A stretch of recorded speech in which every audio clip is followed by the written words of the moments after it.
Hare Nama, Hare Nama eva kevalam, Kalo nasteva, nasteva, nasteva gatiranyata.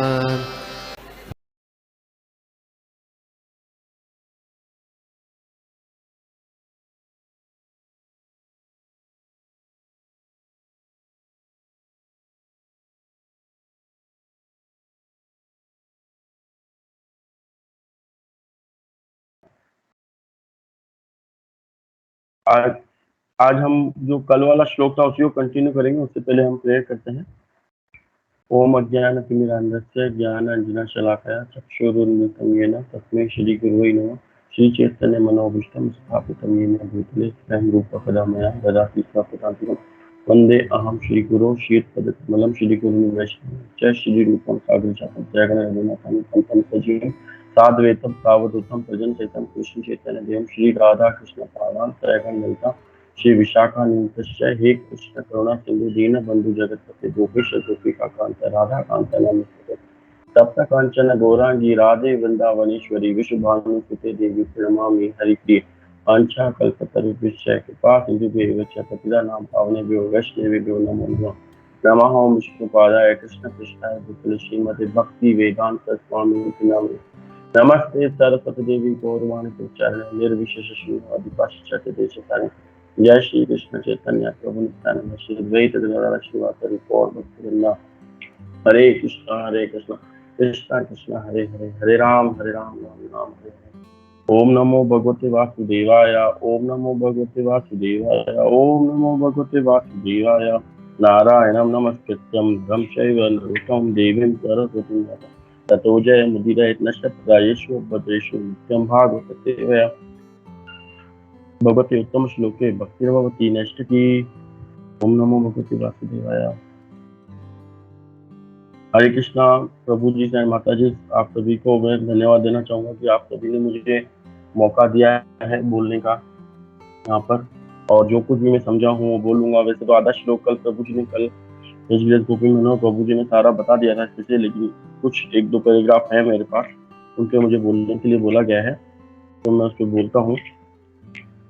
ये जो श्लोक है 35 नंबर श्लोक, यथा महांति भूतानि भूतेषु च्वावचेष्वनु प्रविष्टानि अप्रविष्टानि तथा तेषु न तेष्वहम्। यथा महांति भूतानि भूतेषु च्वावचेष्वनु प्रविष्टानि अप्रविष्टानि तथा तेषु न तेष्वहम्। हे ब्रह्मा, तुम यह जान लो कि ब्रह्मांड के सारे तत्व विश्व में प्रवेश करते हुए भी प्रवेश नहीं करते हैं।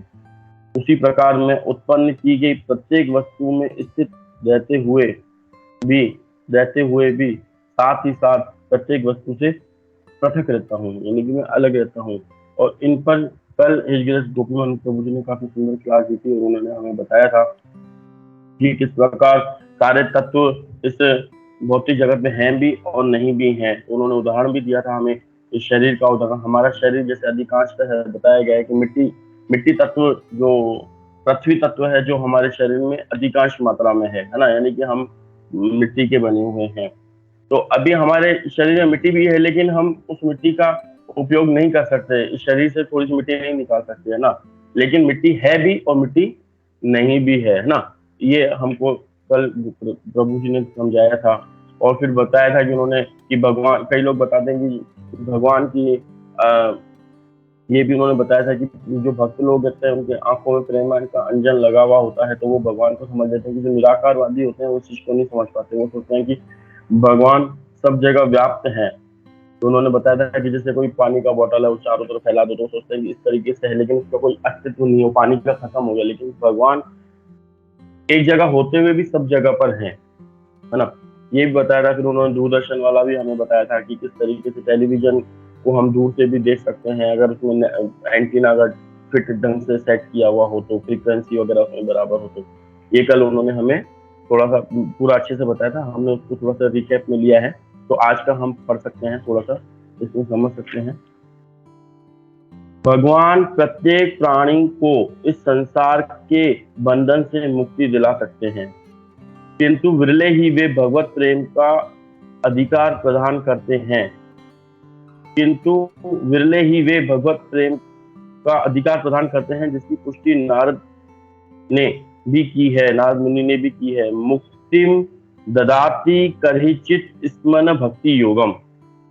भगवान की यह दिव्य भक्ति इतनी अद्भुत है कि सुपात्र भक्त परम सत्य से ध्यान हटाए बिना मनोनुकूल शारीरिक कार्य में तल्लीन रहता है। इस प्रकार भक्त के हृदय में भगवत प्रेम का एक महान रहस्य है, उदय एक महान रहस्य है। ब्रह्मा जी पहले ही नारद जी से कह चुके हैं कि भगवान की दिव्य भक्ति में लीन रहने के कारण उनकी इच्छाएं कभी भी अतृप्त नहीं रहती, न ही उनके मन में भक्ति के अतिरिक्त अन्य कोई इच्छा रहती है।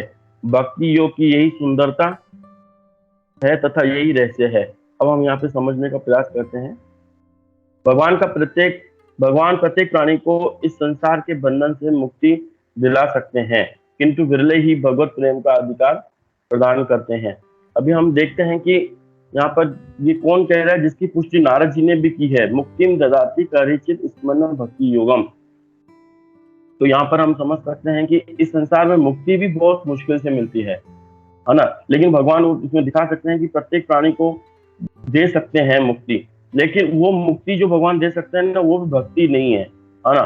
तो जो हम इस संसार में जितने भी आम लोग देख रहे हैं, जितने जो साधारण जनता जो इस संसार में है, उनमें से कोई एक ही मुक्त होता है, लेकिन वो भक्त नहीं होता है।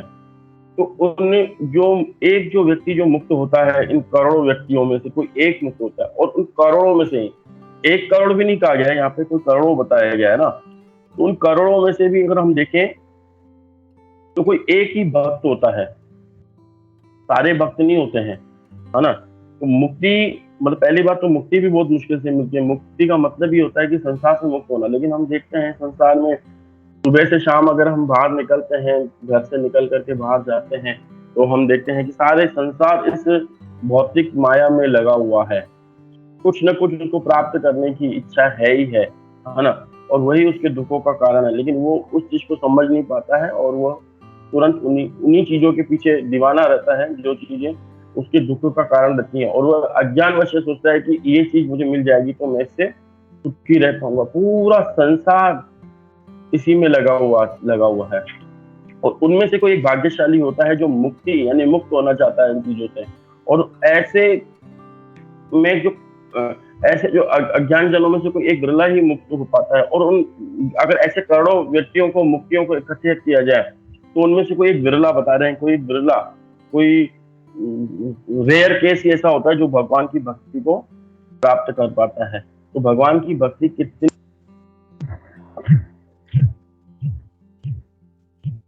भगवान अनमोल है, इस चीज को बताते हैं। और जो व्यक्ति भक्ति करता है वो समझ पाता है कि किस प्रकार ये हमको बहुत ही अच्छी चीज हमको मिल गई है, हमारे हाथ में आ गई है। जैसे कि नारद मुनि ने इन्होंने ब्रह्मा जी ने क्या था यहाँ पर, हाँ, रूप गोस्वामी जी बताते हैं कि जिन्होंने गोविंद देव जी की सेवित की है, जिन्होंने गोविंद देव जी की सेवा की है, वह बताते हैं कि अगर कोई व्यक्ति नाम जप करने की केवल नाम जप करने का अगर वो संकल्प भी कर ले, या केवल मन में सोच भी ले कि आज से मैं 16 माला जप करूंगा, तो सारे देवी देवता तैयार हो जाते हैं उसकी प्रतीक्षा करने के लिए। अब उसने सोच लिया है कि वो 16 माला जप करेगा, अभी उसने किया नहीं है, अभी उसने स्टार्ट नहीं किया, केवल उसने मन में सोचा है अब जप करूंगा।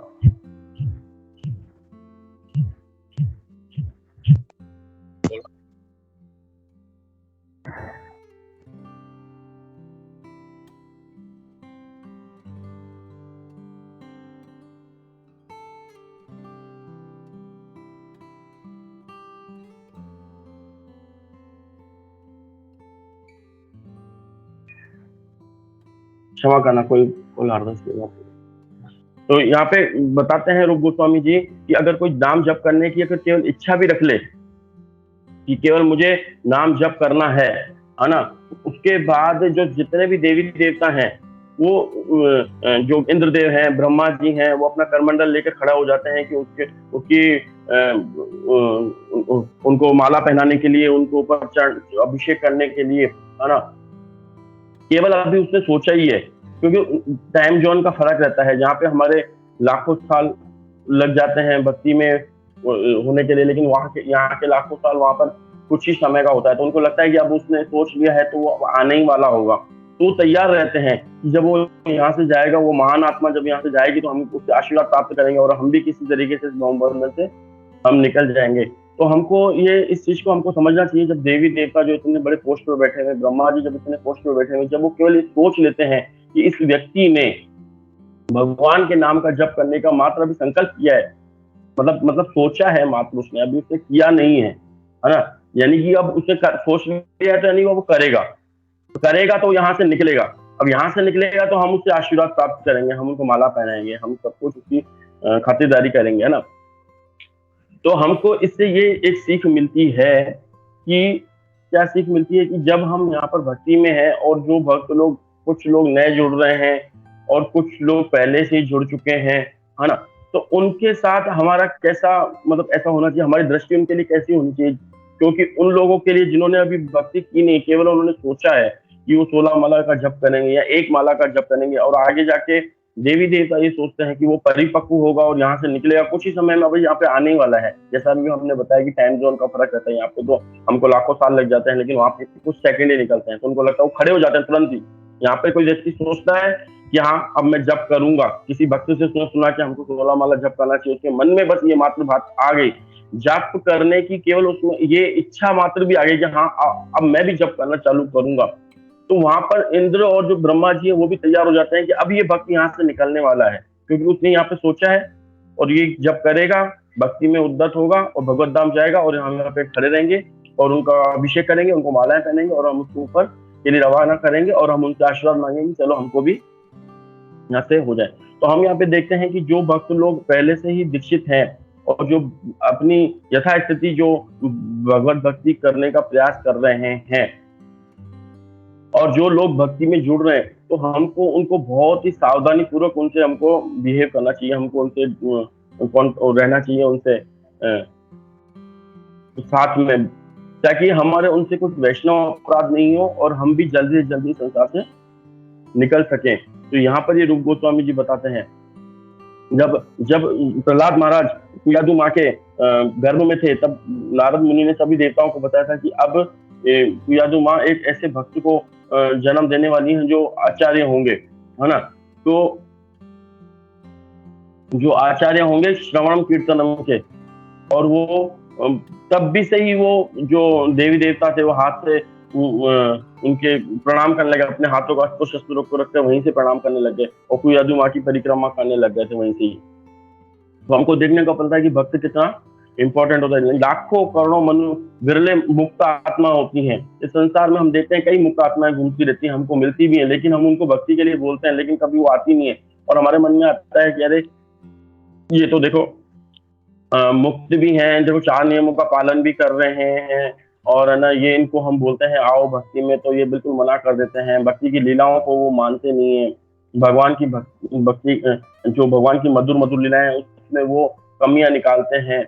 कई भक्त लोग कहते हैं कि ना भगवान श्री कृष्ण यहाँ पर आए, उन्होंने मौज मस्ती की और चले गए, हमारे लिए क्या किया, हमारे लिए कुछ नहीं किया, जबकि वो बहुत बड़े बड़े विद्वान होते हैं, उनके पास वो उनके कोई गलत शौक भी नहीं होता है, लेकिन फिर भी वो भगवान की लीलाओं को समझने में असमर्थ होते हैं। इसलिए भगवान उनको जो अपना दूसरा जो रूप होता है, विश्व रूप होता है, वो उनके बारे में उनको बताने का प्रयास करते हैं कि चलो तुम्हारे लिए देखो विश्व रूप में भगवान ने कितना सुंदर तुम्हारे लिए फल सब्जियां ये वो सब तुम्हारे लिए कितना सुंदर तुम्हारे लिए भगवान ने कर रखा है। एक दूसरे उदाहरण से भी हम ये भगवान को सिखाते हैं।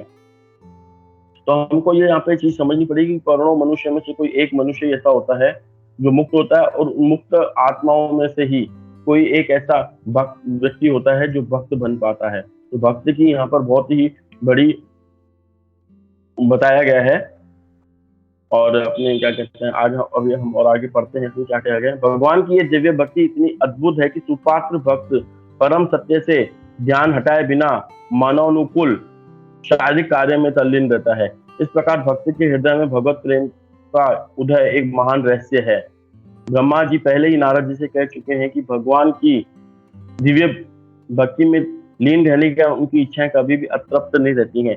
यानी कि जो भगवान का जो भक्त होता है, जो भगवान का शुद्ध भक्त होता है, वो कभी भी अतृप्त नहीं होता है कि अरे चलो मुझे ये वस्तु नहीं मिली संसार की, चलो मुझे वो वस्तु नहीं मिली संसार की। नहीं, अगर ऐसा वो करता है तो यानी कि मानो कि वो भक्त नहीं है ना।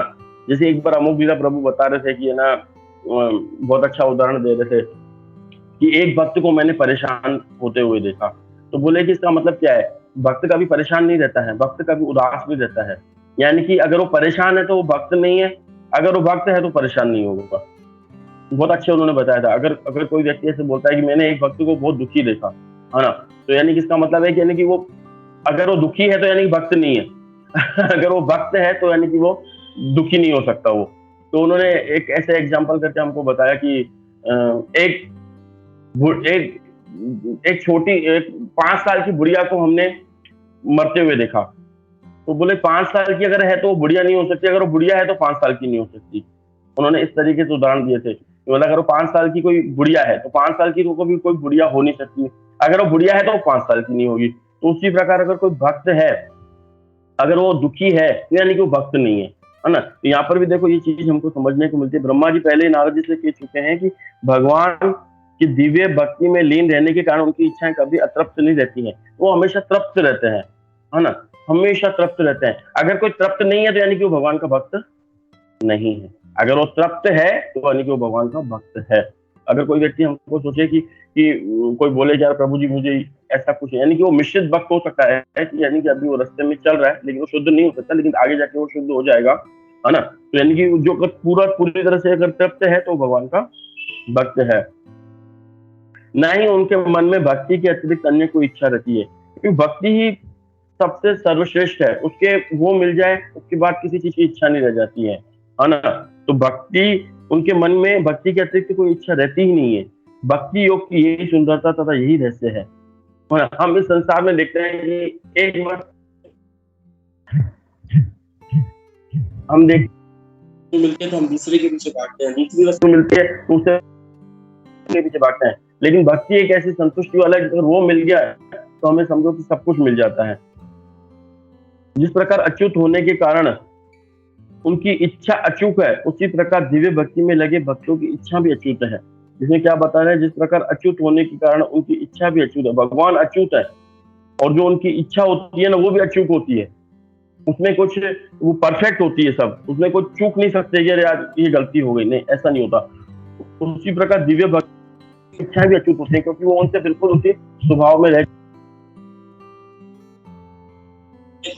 जिसे भक्ति के रहस्य का ज्ञान नहीं है ऐसे अज्ञानी कठिन है। तो हम उसी प्रकार है कि जिसको अगर कोई अज्ञानी है तो उसको इस चीज का हम भक्ति का हम समझा ही नहीं पा सकते ना। किंतु जिसे भक्ति के रहस्य का ज्ञान नहीं है उसे अज्ञानी के लिए समझ पाना कठिन है। किस प्रकार कठिन है, वो इस प्रकार कठिन है कि जैसे अभी कोई व्यक्ति 10वीं की पढ़ाई कर रहा हो,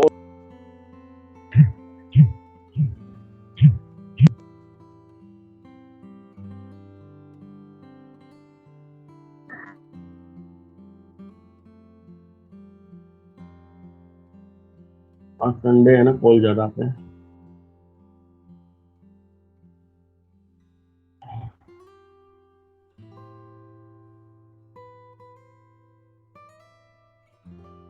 क्षमा करना आज मेरे कॉल थोड़े से। तो इसमें यह है कि किंतु जिसे भक्ति के रहस्य का ज्ञान नहीं है ऐसे अज्ञानी के लिए ये समझ पाना अत्यंत कठिन है। किस प्रकार कठिन है, जैसे कोई 10वीं की पढ़ाई कर रहा हो, है ना, और कोई दूसरी की पढ़ाई कर रहा हो, तो दूसरी की पढ़ाई वाला 10वीं की पढ़ाई नहीं समझ सकता। ये साधारण सी बात हम समझ सकते हैं। वैसे अज्ञानी व्यक्ति हैं, अगर हम उनके सामने कितने भी अच्छे तरीके से हम रख लें लेकिन वो इस चीज को नहीं समझ पाएगा जब तक उसको भगवान की या किसी शुद्ध व्यक्ति की कृपा, भक्ति की कृपा नहीं हो। तो जिस प्रकार की पारस पत्थर की शक्ति को समझ पाना, पारस पत्थर इतना अत्यंत विरल है, उसी प्रकार भगवान का शुद्ध भक्त भी लाखों मुक्त पुरुषों में विरल ही पाया जाता है। कोटिश्वपी महामुने, ज्ञान के द्वारा जितनी भी सिद्धियां प्राप्त की जा सकती है उनमें से भक्ति में योग सिद्धि सर्वोच्च और सर्वाधिक गुह्य सिद्धि है। तो पारस पत्थर का यहाँ पे उदाहरण दिया गया है कि पारस पत्थर अत्यंत विरला होता है, मुश्किल से मिलता नहीं है ना, लेकिन अगर मिल जाता है तो सबको वो सोने में बदल देता है। तो उसी प्रकार हमारे शिला प्रभुपाद जी जो पारस पत्थर हैं, पारस मणि के बराबर हैं, और उन्होंने जिन जिन को भी भक्त बनाया, जिन जिन को भी उन्होंने छुआ, जिन जिन को भी उन्होंने टच किया, वो सब शुद्ध भक्त बन गए। हम देखते हैं जब शिला प्रभुपाद जी थे तब 10,000 भक्त थे, आज हम देखते हैं कि 4 लाख से ऊपर भक्त इस्कॉन के हो चुके हैं। तो हम देखते हैं कि और कई लोग ऐसे होते हैं, हमने देखा है कि जो नैतिकवाद का लेके चलते हैं कि, और वो इतने बदनसीब हैं, मैं तो बदनसीब ही उनको कहूंगा, क्योंकि वो ये कहते हैं कि शिला प्रभुपाद जी के जो शिष्य हैं वो शुद्ध भक्त नहीं है। यानी कि वो इनडायरेक्टली, मेरे पता नहीं मेरे मन में कहां से आ गया, लेकिन शिला प्रभुपाद के जो शिला प्रभुपाद की योग्यता के ऊपर वो प्रश्न उठाते हैं कि यहाँ पे हम देखते हैं कि कोई पारस मणि है, वो दूसरे को सोने में बदलने में समर्थ है, यानी कि शिला प्रभुपाद जी ने अपने शुद्ध भक्त बनाए हैं, है ना। लेकिन कई लोग ऐसे होते हैं जो ऋत्विकवाद वाले होते हैं, वो बोलते हैं कि शिला प्रभुपाद जी के जो भक्त हैं वो शुद्ध भक्त नहीं है। वो डायरेक्टली इनडायरेक्टली वो शिला प्रभुपाद के ऊपर प्रश्न उठाते हैं। वो शिला प्रभुपाद को तो मानते हैं कि शिला प्रभुपाद बिल्कुल परफेक्ट भक्त हैं, शुद्ध भक्त हैं, लेकिन उनके जो भक्त हैं वो शुद्ध भक्त नहीं है। यानी कि शिला प्रभुपाद के अंदर ये योग्यता नहीं थी कि वो दूसरे शुद्ध भक्तों को बना पाए। वो शिला प्रभुपाद के ऊपर प्रश्न उठाते हैं इनडायरेक्टली। तो हमको ऐसे लोगों से थोड़ा सावधान रहना चाहिए जो हमको ऐसे शुद्ध भक्तों के बारे में भी ये ऐसा बोलते हैं, है ना। ज्ञान के द्वारा जितनी भी सिद्धियां प्राप्त की जा सकती है, उनमें से भक्ति में योग सिद्धि सर्वोच्च गुह्य सिद्धि है। यहाँ तक कि योगाभ्यास से प्राप्त होने वाली अष्ट सिद्धियों से भी अधिक गुप्त। अष्ट सिद्धियां एक बार गोपी मनोहर प्रभु ने वहां पे भेजा था ग्रुप में, हमको वो पढ़ना चाहिए वापस, क्योंकि बार बार वो यहाँ पे बताते हैं शिला प्रभुपाद जी। अच्छा, भगवान ने भगवत गीता के 18वें अध्याय के 64वें में अर्जुन को भक्ति योग का उपदेश दिया है। सर्व भूय तमम भूय शृणु में परमम वचः। भगवत गीता में सब गोपनीयों में भी गोपनीय मेरे सार वचन को फिर से सुनना। इसी वचन की पुष्टि ब्रह्मा जी द्वारा नारद को किए गए शब्दों से होती है।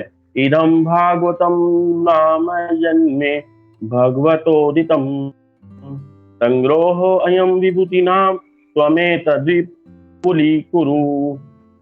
ब्रह्मा जी ने नारद से कहा, मैंने भागवत के विषय में जो तुमसे कहा है वही मुझसे पूर्ण पुरुषोत्तम भगवान ने कहा था, और मैं तुम्हें परामर्श दे रहा हूँ कि जिससे तुम इन कथाओं का उत्तम ढंग से विस्तार कर दो, जिससे लोग भगवान की दिव्य प्रेम भक्ति से गुह्य भक्ति योग को सरलता से समझ सकें। तो यहाँ पे देखो ब्रह्मा जी ने क्या किया, भगवान ने ब्रह्मा जी को मात्र 4 श्लोक दिए थे, चतुर्श्लोकी भागवतम दी थी जो अभी हम पढ़ रहे हैं, ना। और यही ब्रह्मा जी ने 4 श्लोक नारद जी को दिए, यथारूप वैसा का वैसा ही दिया। और उनको क्या कह रहे हैं, मैंने भागवत के विषय में तुमसे जो कुछ कहा वही मुझसे पूर्ण पुरुषोत्तम भगवान ने कहा था, और मैं तुम्हें परामर्श दे रहा हूँ कि जिससे तुम इन कथाओं का उत्तम ढंग से विस्तार कर दो। इनको विस्तार के लिए कह रहे हैं, है ना। अब ये विस्तार के लिए क्यों कह रहे हैं हमको समझना पड़ेगा यहाँ पे, क्योंकि भगवान ने ब्रह्मा जी को 4 श्लोक दिए और वो समझ गए। लेकिन अब ये 4 श्लोक अगर नारद जी को दिए तो भी चलो समझ गए, अभी एक ही पीढ़ी हुई है ना। लेकिन आगे कालांतर में जब पीढ़ी आती जाएगी तो 4 श्लोकों से नहीं समझ पाएगी, उसका विस्तार होना ही था। और आज भी देखो ना प्रभुपाद, ये जो 18,000 श्लोक है, 18,000 श्लोक तो भी हम भागवतम नहीं समझ पाएंगे, लेकिन हमको इसका विस्तार किया ना, विस्तार इसके परपट हमको दिए, और हम परपट पढ़ करके इनके शुद्ध भक्तों ने हमको वो समझ गए कि हाँ शिला प्रभुपाद जी क्या कहना चाह रहे हैं। लेकिन मैं मेरी बात कर रहा हूँ, लेकिन हम यहाँ पे हम देखते हैं कि हम परपट पढ़ के भी नहीं समझ पा रहे हैं। फिर उनके जो शुद्ध भक्त होते हैं, फिर हमको यहाँ से वहां से सब जगह तो उदाहरण दे करके हमारी बुद्धि में वो बात बिठाते हैं कि हाँ देखो यहाँ पे जो ये लिखा हुआ है वो ये है, यहाँ पे वो जो लिखा हुआ है वो ये है। तो हमको ये चीज समझनी पड़ेगी कि यहाँ पर उनको विस्तार के लिए कहा कि जिससे तुम इन कथाओं का उत्तम ढंग से विस्तार कर दो, जिससे लोग भगवान के दिव्य परम में भक्ति से हुई भक्ति योग को सरलता से समझ सके। यहाँ पर ये बात भी ब्रह्मा जी को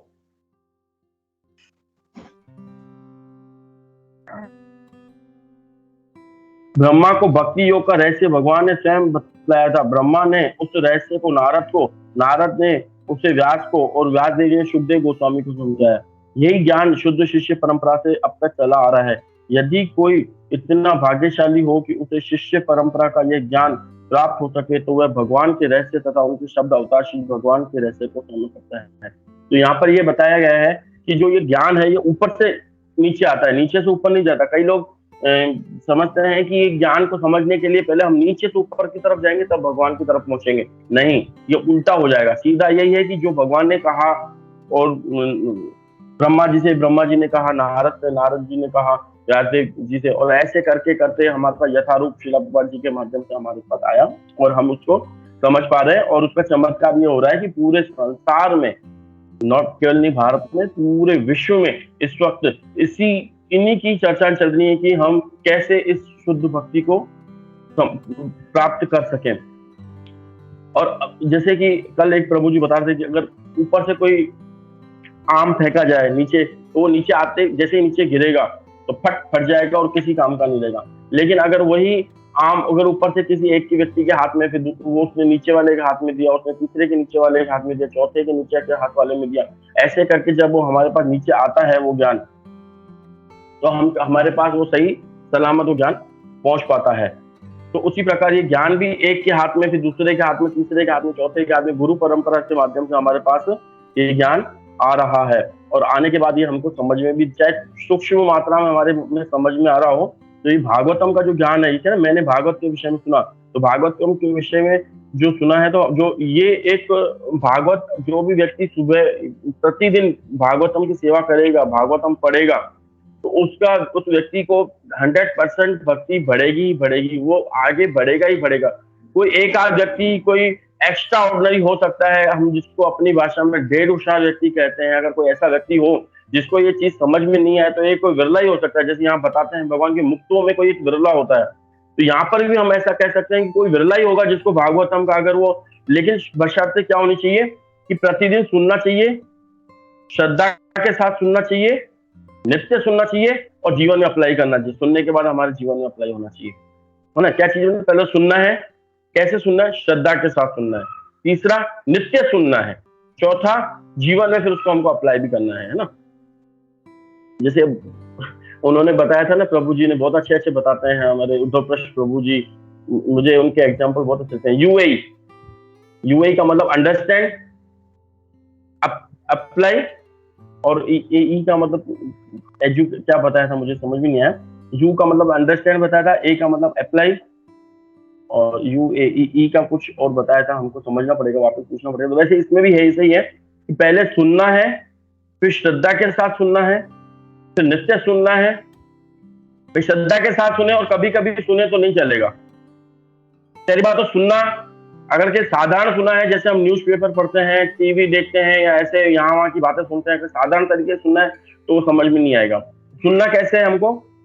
पहली बात तो सुनना है, लेकिन श्रद्धा के साथ सुनना है। लेकिन श्रद्धा के साथ भी सुना, वीक में एक बार सुना, 15 दिन में एक बार सुना, तो वो काम नहीं करेगा। हमको कैसे सुनना है? नित्य सुनना है।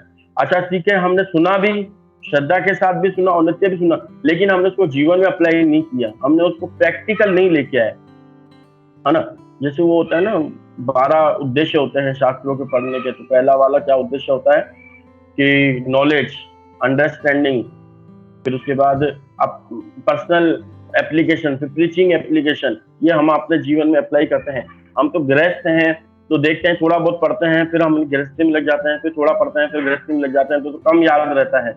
लेकिन जो भक्त लोग नित्य इसी सेवा में लगे रहते हैं, उनको पूरा बाय हार्ट याद होता है, वो हर चीज को समझ लेते हैं, क्योंकि उनका बिजनेस ही वही है ना। हमारा तो बिजनेस क्या है, ये पार्ट टाइम बिजनेस है हमारा पार्ट टाइम बिजनेस है कि ठीक है, हम सुबह से शाम पहले अपने परिवार को, माँ को, पिता को, अपने घर को पालते हैं, फिर थोड़ा टाइम मिलता है तो हम भक्ति में जाते हैं, है ना। तो और लेकिन जो ब्रह्मचारी लोग होते हैं, जो उन्नत भक्त होते हैं, उनका पार्ट टाइम होता है अपने शरीर को पालना, और फुल टाइम होता है प्रीचिंग करना। यहाँ से वहां से बुद्धि लगा कर प्रचार के कार्यों को आगे बढ़ाते रहते हैं। तो उनका फुल टाइम जॉब वो होता है, और हमारा पार्ट टाइम जॉब ही है। तो इसीलिए हम आधा सुनते हैं, आधा भूल जाते हैं।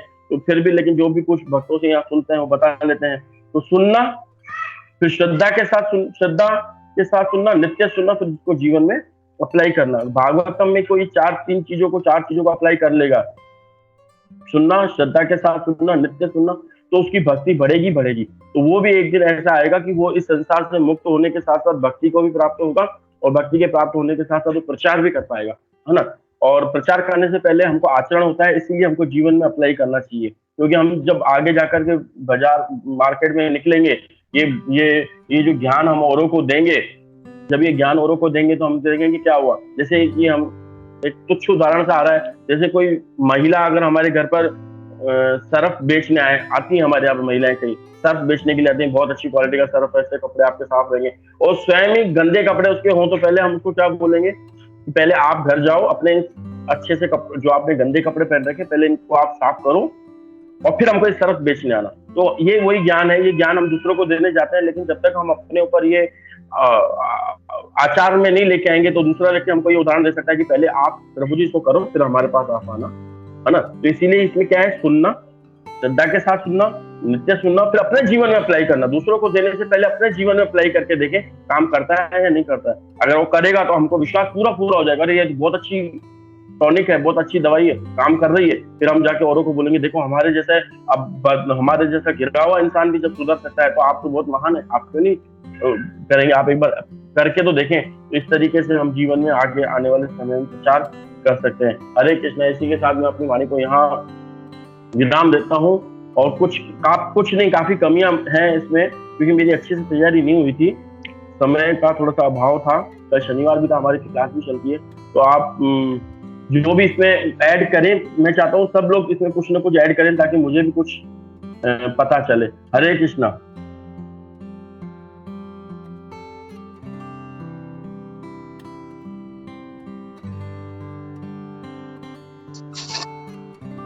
हरे कृष्णा विशंबर गौर प्रभु जी, बहुत सुंदर क्लास था, बहुत अच्छे से समझाया आपने, बहुत बहुत धन्यवाद। प्रभु जी, जब आपने कहा कि भागवतम के बारे में जब आप कह रहे थे कि प्रभुपाद जी ने कितने अच्छे से हमें भागवतम दिया है, जो 18,000 श्लोका के बारे में कहा, पहले 4 श्लोका थे फिर 18। जब प्रभुपाद जी भागवतम का तात्पर्य लिख रहे थे राधा दामोदर मंदिर में, आज भी है वहां पर, इतनी सारी टीका है वहां पर, इतने बड़े बड़े, उसमें से भी प्रभुपाद जी ने जो सार है वो निकाल के हमें तात्पर्य में रखा है। अगर वो सबका सब रख देते तो कितना हम लोग कभी पढ़ ही नहीं पाते थे इतना वो अच्छा था। और दूसरा जो आपने कहा कि सब लोग बोलते हैं कि प्रभुपाद जी के शिष्य प्रभुपाद जी जैसे नहीं है, तो उसका उत्तर, जब प्रभुपाद जी का 100वां बर्थडे था ना, तो राधा दामोदर मंदिर में ही अपने इस्कॉन वालों ने ना सब बड़ा आयोजन किया था, और तभी प्रभुपाद जी के जो भी संपर्क में आए थे वृंदावन में, वो सब लोग भी आए थे, उन्हें भी। तो एक ऐसे प्रभु जी थे जो प्रभुपाद जी थे तब से थे, बाबा जी थे वृंदावन के ब्रिजवासी कई सालों से, और वो देखते थे, वो बोलते थे जब तुम्हारे गुरु महाराज जो है प्रभुपाद जी, वो है ना यहाँ पर बहुत सब पढ़ाई अगर करते थे, और रात को 3 बजे उठते थे, और रूप गोस्वामी जी के जो समाधि है उनके ऊपर झाड़ू लगाया करते थे रात को 3 बजे, और बहुत रोते थे। और मैं रोज उधर से वो मंदिर के उस साइड में रहते थे, और वो दीवार से ऐसे इतने 3 बजे कौन झाड़ू लगाता है, और वो ऐसे देखते थे चढ़ के। तो उन्हें देखा कि प्रभुपाद जी है, और उनके साथ जो रहने वाले हैं, उनके बगल के रूम में रहने वाले, उन्होंने भी कहा कि हमेशा ऐसे करते थे। तो एक दिन प्रभुपाद जी बहुत रो रहे थे और झाड़ू लगाया और अपने रूम में गए, और करीब 2-3 घंटे तक पूरा उनका रूम बंद रहा।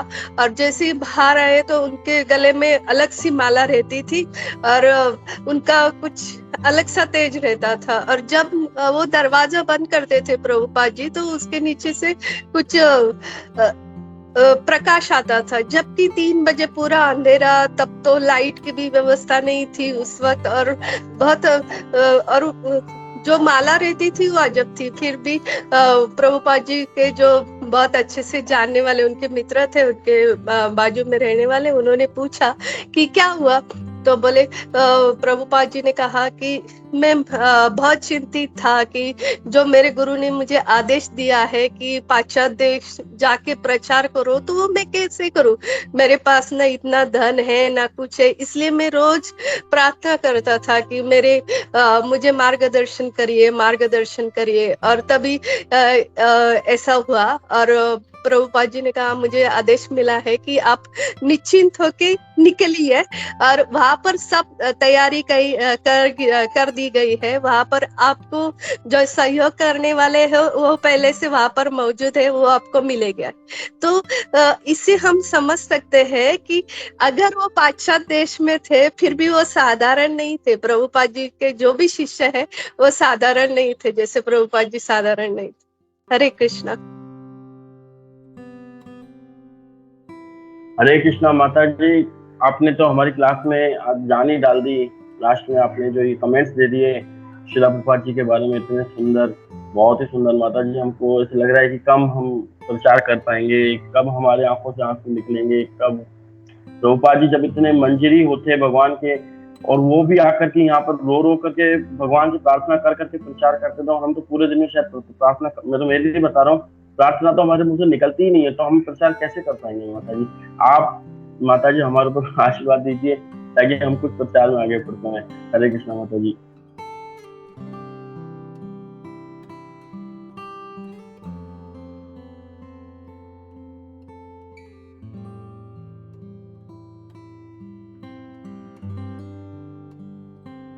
हरे कृष्णा, जय माता जी, प्लीज। हरे कृष्णा प्रभु जी, धन्यवाद, प्रणाम। बहुत ही सुंदर क्लास, ॾाढो सुठो क्लास प्रभु तव्हां जो हो। बहुत ही प्रैक्टिकल पॉइंट्स तव्हां ॿुधाया असांखे। इसमें हमने बहुत कुछ सीखा। और जैसे आपने एक पॉइंट बोला प्रभु कि जो हमें शास्त्रों में ऑलरेडी बताया गया है, जो प्रभुपाद ने हमें दे रखा है, फिर भी कितनी बार हमको समझ में ही नहीं आता है। तो मैं अपने लिए बात करूंगी कि स्पेशली मेरे साथ भी ऐसे, जैसे गार्लिक ऑनियन, मतलब हम देखते हैं कि प्याज लहसुन हमें क्यों नहीं खाना है, क्या कुछ ऐसा टॉपिक्स। और तो कभी कभी हम देखते हैं कि इवन गुजरात में भी कितने लोग स्वामीनारायण को मानते हैं, पर फिर भी कुछ ऐसे भी लोग होते हैं कि वो फिर भी जानते हैं कि नहीं हम तो खाते हैं, पर जैसे मेरे जैसे कुछ लोग हैं वो सोचते हैं कि क्यों मनाही है, क्यों नहीं खाना चाहिए। तो इधर से उधर से, इधर से उधर से, यहाँ से वहां से, हर जगह से, मतलब मैंने जाके ढूंढा।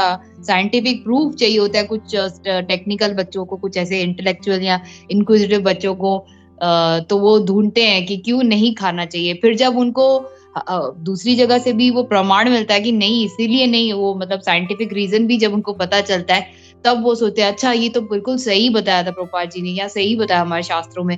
तो इसमें मैं श्रेय दूंगी कि हमारे गोपी मनोहर प्रभु जी ने हमें कहा था, सही बताया उन्होंने, कि हमें जो मिला गया है, जैसा दिया गया है वैसे ही उसको फॉलो करना चाहिए। कि ये नहीं सोचना चाहिए, तर्क नहीं लगाना चाहिए कि क्यों ऐसा, क्यों वैसा, क्यों। डेफिनेटली हमें ब्लाइंड फेथ भी होना चाहिए अपने शास्त्रों पे।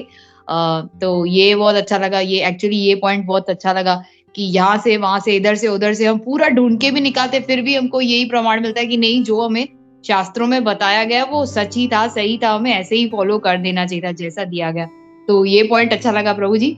और प्रभु जी अभी जो ये माता जी ने जो अभी ये बहुत ही एक टचिंग पॉइंट बताई कि प्रभुपाद जी ऐसे सोचते थे, जबकि वो बहुत काबिल भी थे जाके पाश्चात्य देश में प्रचार करने के लिए।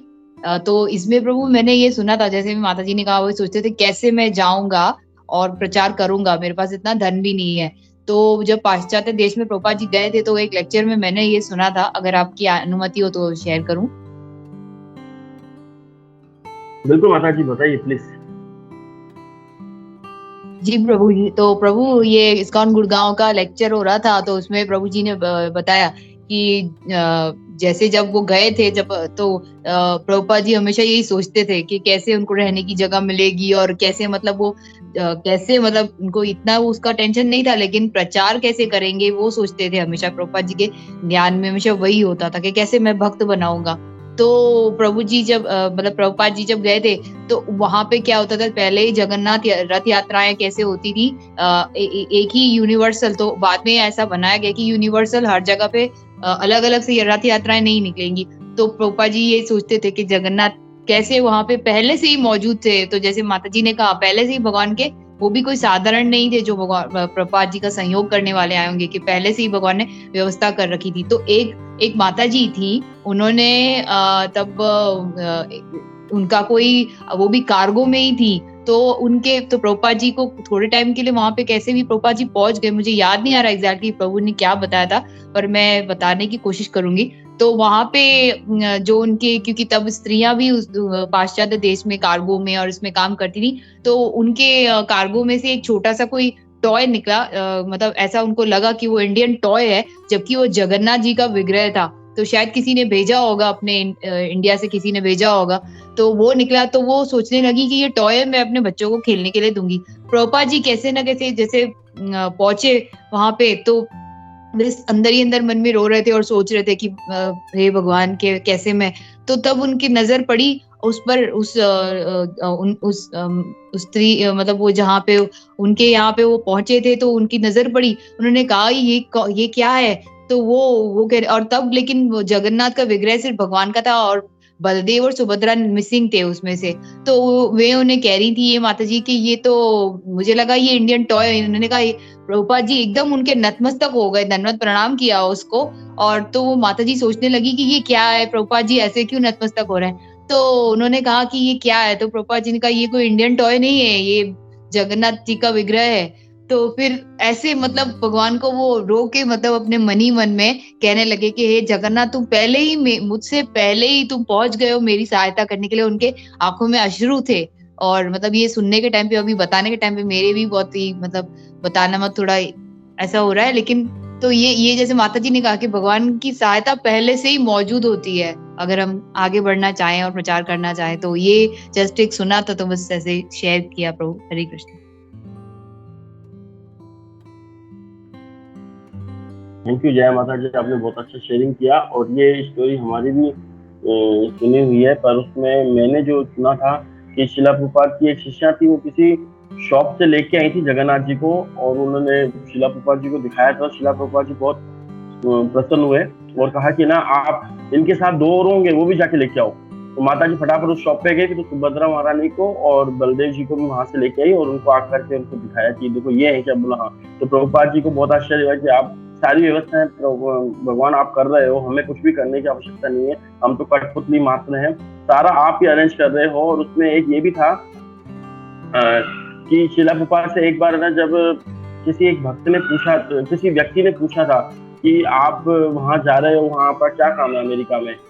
तो बोले अमेरिका में काफी मंदिर हैं और काफी भक्त हैं, उनकी सेवाएं हमें करनी है। बोले वहां पर तो एक भी मंदिर नहीं है, एक भी भक्त नहीं है। तो बोले वहां पर सब कुछ है, लेकिन समय का अभाव, समय अभी उचित नहीं आया है हमको मिलने के, लेकिन एक समय आएगा जहाँ हम भक्त भी होंगे, लेकिन आप लोग उनको नहीं देख पा रहे हो, लेकिन हमें वो सब दिख रहा है। तो ये शिला प्रभुपाद जी ने एक स्टेटमेंट दिया कि वहां पर सब कुछ है, मंदिर भी है और भक्त भी हैं, लेकिन एक समय आएगा जब हम सब मिलेंगे, लेकिन अभी समय नहीं आया है। इस तरीके से मैंने सुना था माता जी। बहुत अच्छा। हरे कृष्ण। हरे कृष्णा। प्रभु कैसा भी हो, पर भगवान हमें मिल गए कि हमें अमेरिका में भी भगवान को ले आए प्रभुपाद। कैसे भी हो, चाहे कार्गो शिप में या टॉय की दुकान से हो, लेकिन भगवान की उपस्थिति, प्रभुपाद जी का मिशन कामयाब होना, वही हमारे लिए बहुत है। प्रभु हरे कृष्ण। बिल्कुल बिल्कुल सही कहा माता जी। हरे कृष्ण।